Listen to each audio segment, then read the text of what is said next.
Assalamu alaikum wa rahmatullahi ta'ala wa barakatu. Al'ummar annabi, barkanku da sake kasancewa da mu a wannan lokaci wanda muke kawo muku magunguna don taimakon al'umma. To wannan kamar yacce kuke kallanta, wannan ita ce kaba.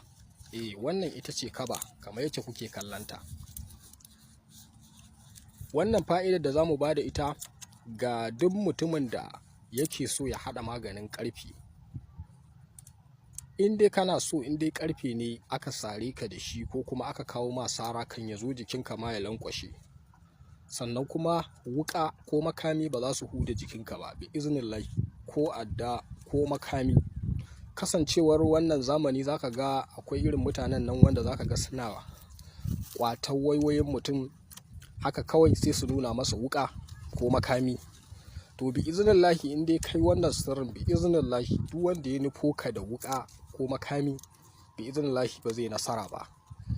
Ko yayanka ba za ta kama ka ba bi iznillah. To wannan shi ake samowa, wannan shine kaba kamar yacce kuke kallanta. Wannan ita ce kaba. Sai a je a ciro wannan ganyen. Ana cirarsa da hannu, ake cirarsa. Za a je a ciro wannan igiyar da kuke kallanta kamar haka.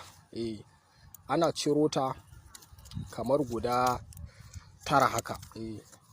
Sili tara. Bayan ka ciro ta guda tara, shikenan sai ka je ka samo wata ciyawa da ake ce mata goga masu, sai ka haɗa ka dake su ka yi garinsu.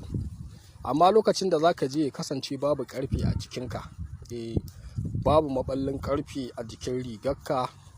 Lokacin da za ka je ran Lahadi ake zuwa a cira, sai a zo a dake su. Bayan an dake su sai a zo a dinga shan su da nono. Bi iznillahi, in dai ƙarfe ne kowanne kala ne ba zai huda jikinka ba. Ai shiya don matsayin annabi ga 'yan uwa da abokai su amfana da wannan fa'idar da muke kawo muku. Da wannan muke cewa assalamu alaikum wa rahmatullahi ta'ala wa barakatu.